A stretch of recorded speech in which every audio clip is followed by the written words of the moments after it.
Namaste everyone. Welcome to Aikyam, a spiritual journey towards oneness. Last video, we saw the importance about Sankshepa Ramayana. Today, let's chant it together. अथ श्रीसङ्क्षेपरामायणम् श्रीवाल्मीकिस्तुतिः कूजन्तं राम रामेति मधुरं मधुराक्षरम् आरुह्य कविताशाखां वन्दे वाल्मीकिकोकिलम् वाल्मीकेर्मुनिसिंहस्य कवितावनचारिणः शृण्वन् रामकथानादम् को न याति परां गतिम् यः पिबन् सततम् रामचरितामृतसागरम् अतृप्तस्तं मुनिं वन्दे प्राचेतसमकल्मषम्. श्रीरामध्यानम्.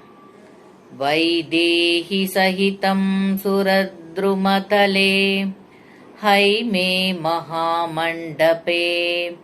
मध्ये पुष्पकमासने मणिमये वीरासने सुस्थितम् अग्रे वाचयति प्रभञ्जनसुते तत्त्वं मुनिभ्यः परम् व्याख्यान्तं भरतादिभिः परिवृतं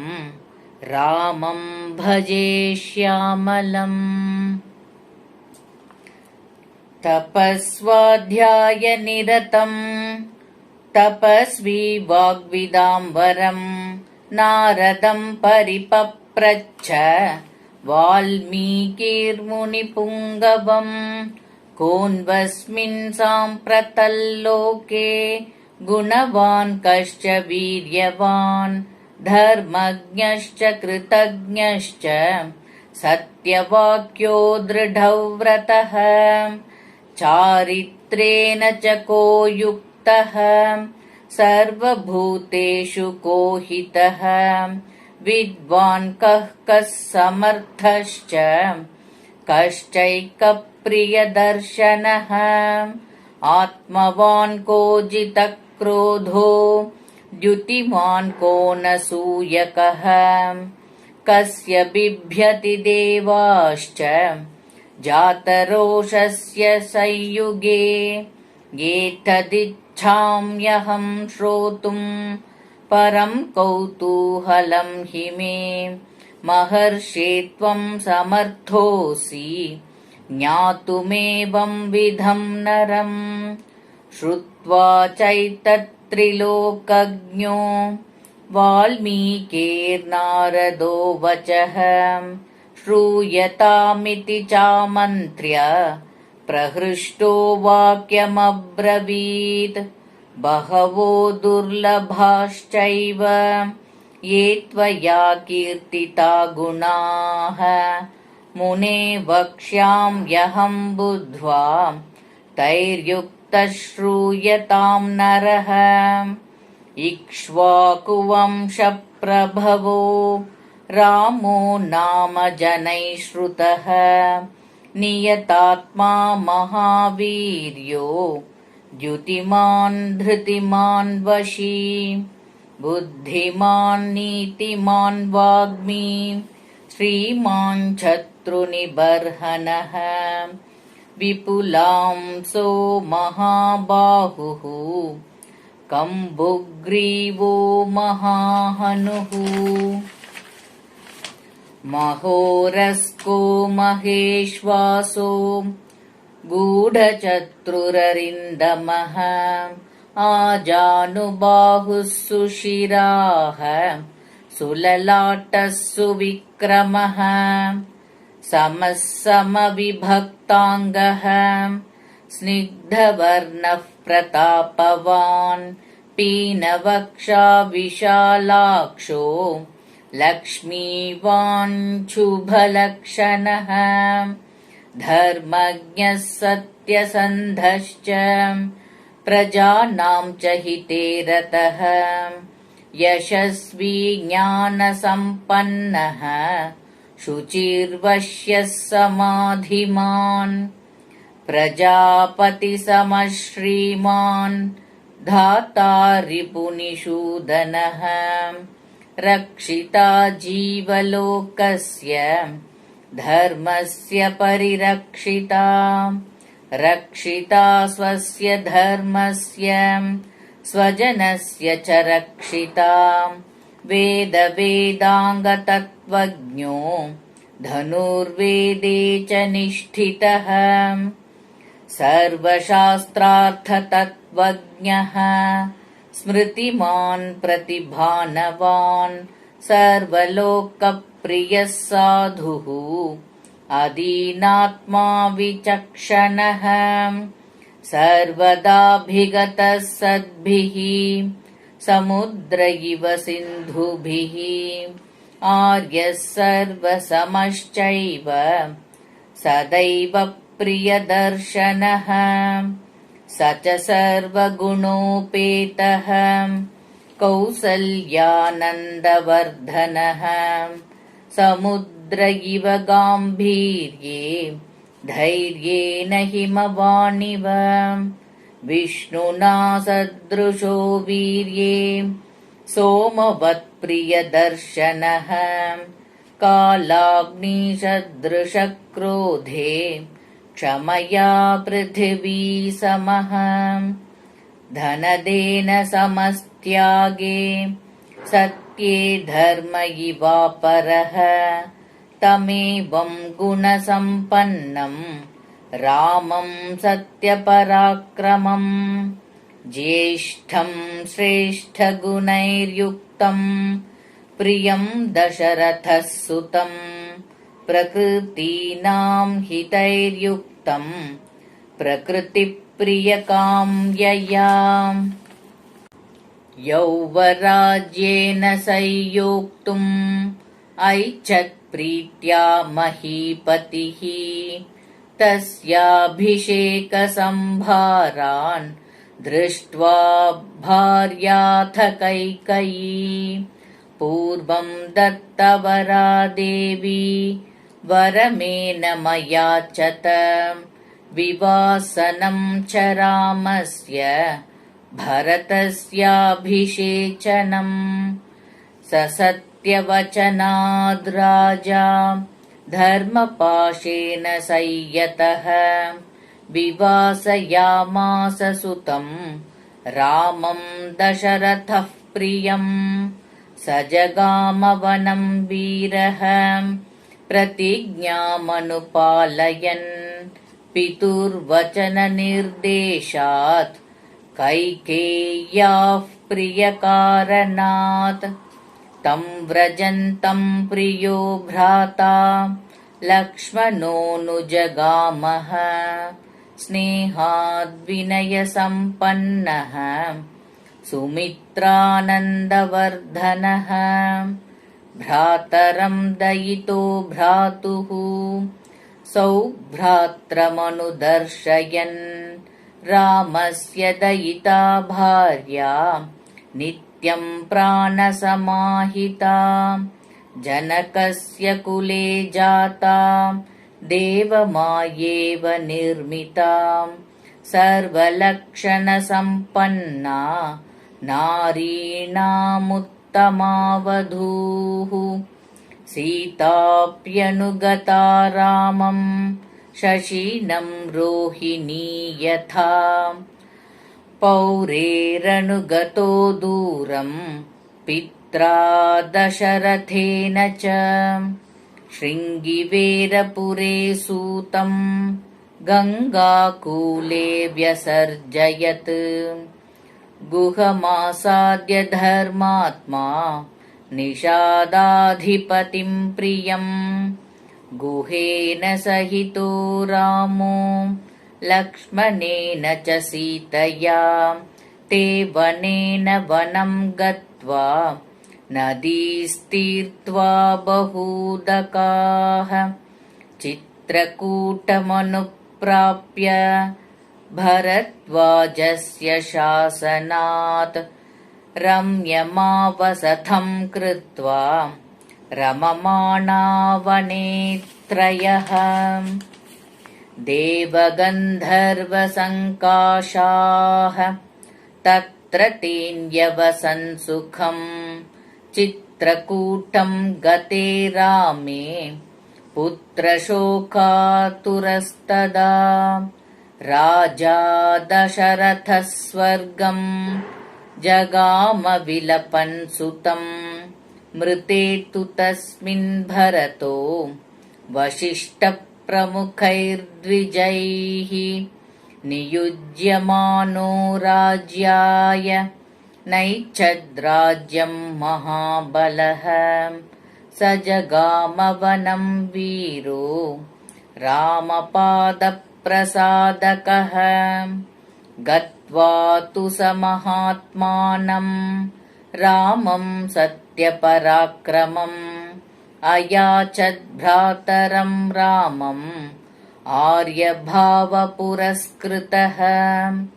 त्वमेव राजा धर्मज्ञ इति रामं वचोब्रवीत्। रामोऽपि परमोदारः सुमुखः सुमहायशाः न चैच्छत्पितुरादेशाद् राज्यं रामो महाबलः। पादुके चास्य राज्याय न्यासं दत्त्वा पुनः पुनः निवर्तयामास ततो भरतं भरताग्रजः। सकाममनवाप्यैव रामपादावुपस्पृशन् नन्दिग्रामे करोद्राज्यम् रामागमनकाङ्क्षया। गते तु भरते श्रीमान् सत्यसन्धो जितेन्द्रियः। रामस्तु पुनरालक्ष्य नागरस्य जनस्य च तत्रागमनमेकाग्रो दण्डकान् प्रविवेशः।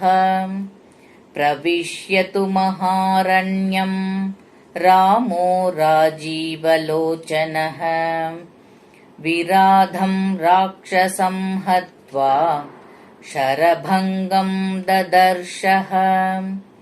सुतीक्ष्णं चाप्यगस्त्यं च अगस्त्यभ्रातरं तथा अगस्त्यवचनाश्चैव जग्राहैन्द्रं शरासनम्।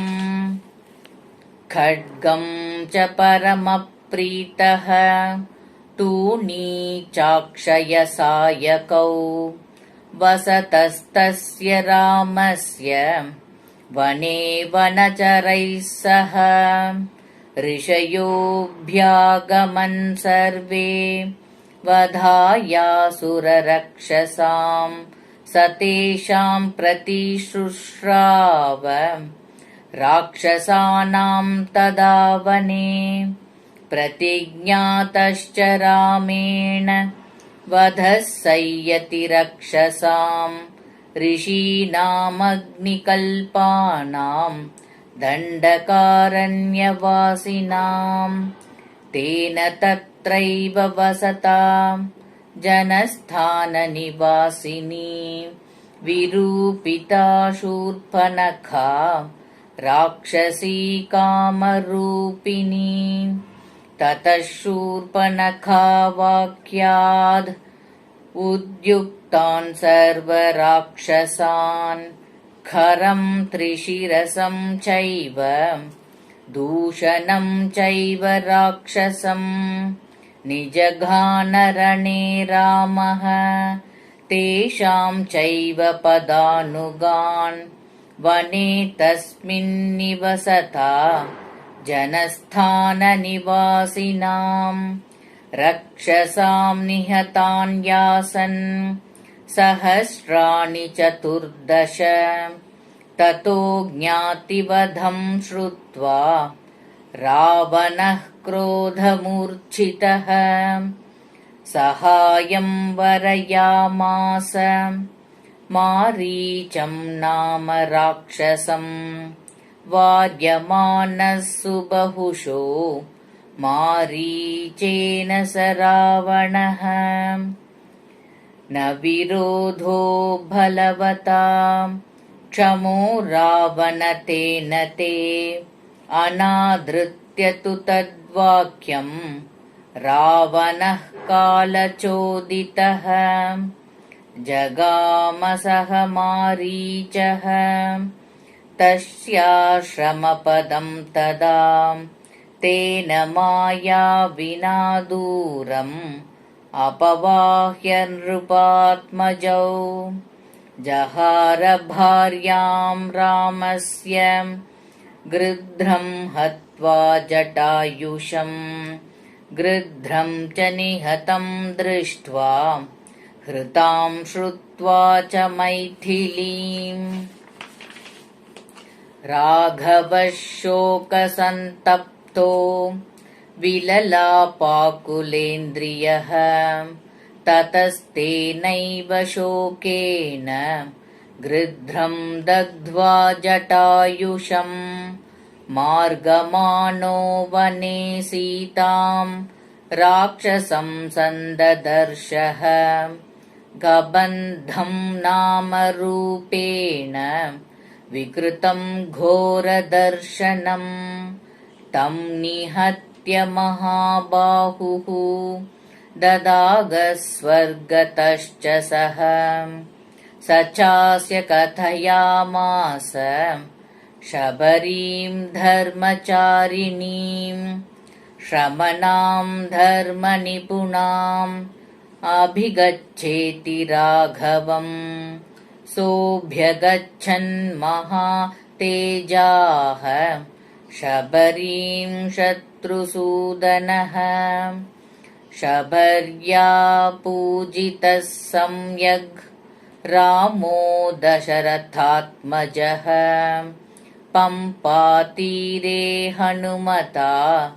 सङ्गतो वानरेणः हनुमद्वचनाच्चैव सुग्रीवेण समागतः सुग्रीवाय च तत्सर्वं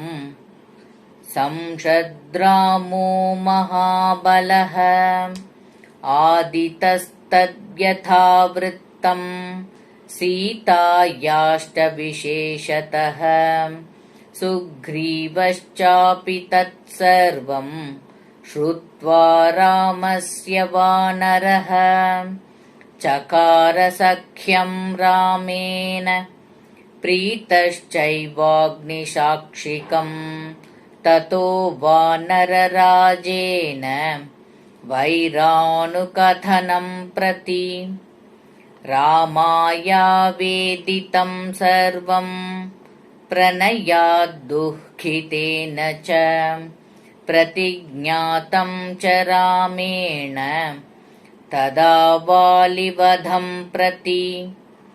वालिनश्च बलं तत्र कथयामास वानरः सुग्रीवः शक्तितश्चासीत् नित्यं वीर्येण राघवे राघवप्रत्ययार्थं तु दुन्दुभेः कायमुत्तमं दर्शयामास सुग्रीवो महापर्वतसन्निभम् उत्स्मयित्वा महाबाहुः प्रेक्ष्य चास्थि महाबलः पादाङ्गुष्ठेन चिक्षेप सम्पूर्णं दशयोजनं बिभेद च पुनस्तालान् सप्तैकेन महेशुना गिरिं रसातलं चैवं जनयन् प्रत्ययं तदा ततः प्रीतमनास्तेन विश्वस्तः स महाकपिः किष्किन्धां रामसहितो जगाम च गुहां तदा ततो गर्जद्धरिवरः सुग्रीवो हेमपिङ्गळः तेन नादेन महता निर्जगामहरीश्वरः हनुमान्यतदा तारां सुग्रीवेण समागतः निजघान च तत्रैनं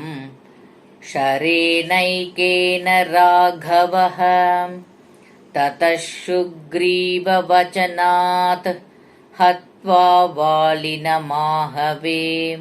सुग्रीवमेव तद्राज्ये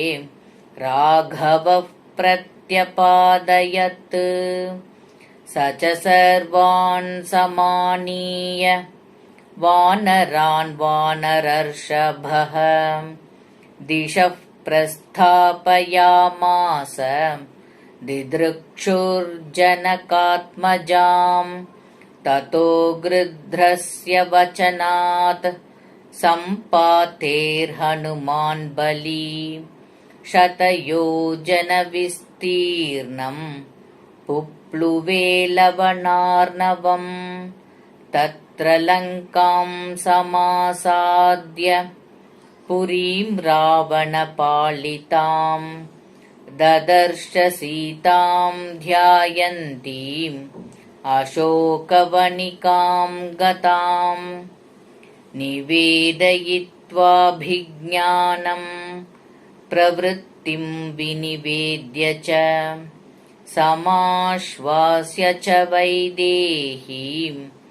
मर्दयामास तोरणम् पञ्चसेनाग्रगान् हत्वा सप्तमन्त्रिसुतानपि शूरमक्षं च निष्पिष्य ग्रहणं समुपागमत् अस्त्रेणोन्मुक्तमात्मानं ज्ञात्वा पैतामहाद्वरात् मर्शयन् राक्षसान् वीरो यन्त्रिणस्तान् यदृच्छया ततो दग्ध्वा पुरीं लङ्कां मृते सीतां च मैथिलीं रामाय प्रियमाख्यातुं पुनरायान्महाकपिः सोऽभिगम्य महात्मानं कृत्वा रामं प्रदक्षिणं न्यवेदयदमेयात्मा दृष्टासीतेति तत्त्वतः ततः सुग्रीवसहितो गत्वा तीरं महोदधेः समुद्रं क्षोभयामास शरैरादित्यसन्निभैः दर्शयामास चात्मानं समुद्रः सरितां पतिः समुद्रवचनाच्चैव नलं सेतुमकारयत् तेन गत्वा पुरीं लङ्कां हत्वा रावणमाहवे रामः सीतामनुप्राप्य परां व्रीडामुपागमत् तामुवाच ततो रामः परुषं जनसंसदि अमृष्यमाणा सा सीता विवेशज्वलनं सती ततोऽग्निवचनात् सीतां ज्ञात्वा विगतकल्मषां बभौ रामः सम्प्रहृष्टः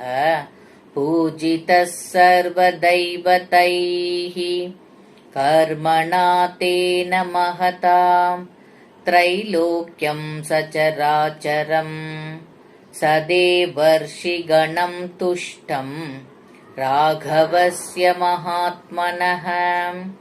अभिषिच्य च लङ्कायां